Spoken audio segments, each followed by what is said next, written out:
राहुल गांधी जी को कूड़ेदान का बड़ा एक्सपीरियंस है।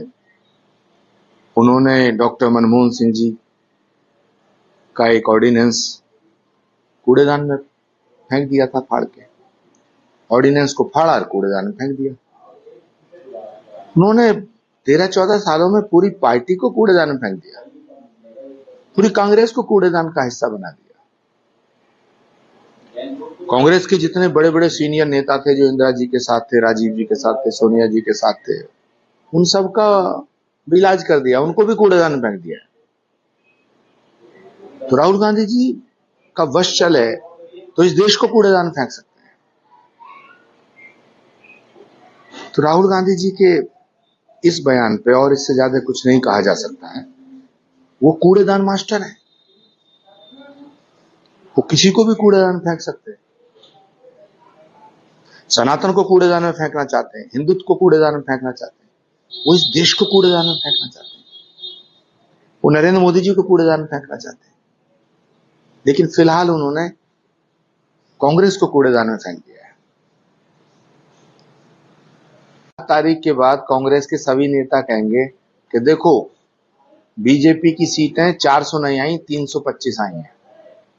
बीजेपी को हमने 400 सीटों पे जाने से रोक दिया, ये 300 पार हुई है, इसमें खुशी मनाएंगे। दिल बहलाने के लिए गालिब ये ख्याल अच्छे हैं। प्रचंड बहुमत से भारतीय जनता पार्टी की सरकार नरेंद्र मोदी जी के नेतृत्व में बनने जा रही है। इसमें कहीं कोई शक शुबा ही नहीं है, इसमें कोई सोचने समझने की बात ही नहीं है। पूरा देश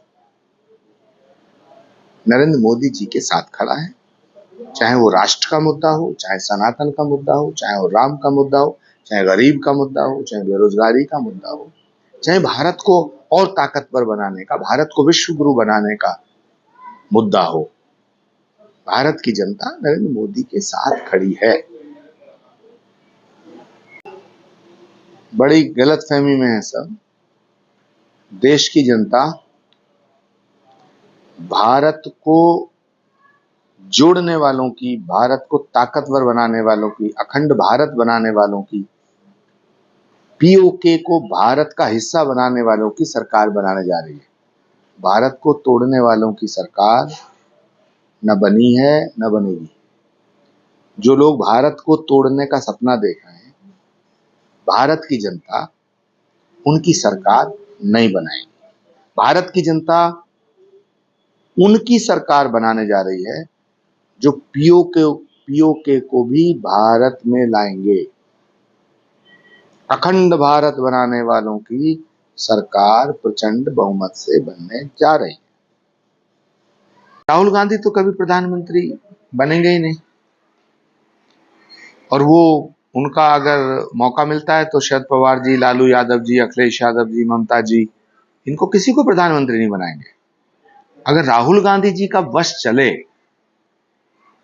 तो वो किसी अपने नौकर को प्रधानमंत्री बनाएंगे।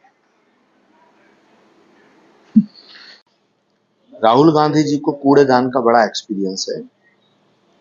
उन्होंने डॉक्टर मनमोहन सिंह जी का एक ऑर्डिनेंस कूड़ेदान में फेंक दिया था, फाड़ के ऑर्डिनेंस को फाड़ा और कूड़ेदान में फेंक दिया। उन्होंने 13-14 सालों में पूरी पार्टी को कूड़ेदान में फेंक दिया, पूरी कांग्रेस को कूड़ेदान का हिस्सा बना दिया। कांग्रेस के जितने बड़े बड़े सीनियर नेता थे जो इंदिरा जी के साथ थे, राजीव जी के साथ थे, सोनिया जी के साथ थे, उन सबका इलाज कर दिया, उनको भी कूड़ेदान में फेंक दिया। तो राहुल गांधी जी का वश चले तो इस देश को कूड़ेदान में फेंक सकते हैं। तो राहुल गांधी जी के इस बयान पे और इससे ज्यादा कुछ नहीं कहा जा सकता है। वो कूड़ेदान मास्टर है, वो किसी को भी कूड़ेदान में फेंक सकते हैं। सनातन को कूड़ेदान में फेंकना चाहते हैं, हिंदुत्व को कूड़ेदान में फेंकना चाहते हैं, वो इस देश को कूड़ेदान में फेंकना चाहते हैं, वो नरेंद्र मोदी जी को कूड़ेदान में फेंकना चाहते हैं। लेकिन फिलहाल उन्होंने कांग्रेस को कूड़ेदान में फेंक दिया है।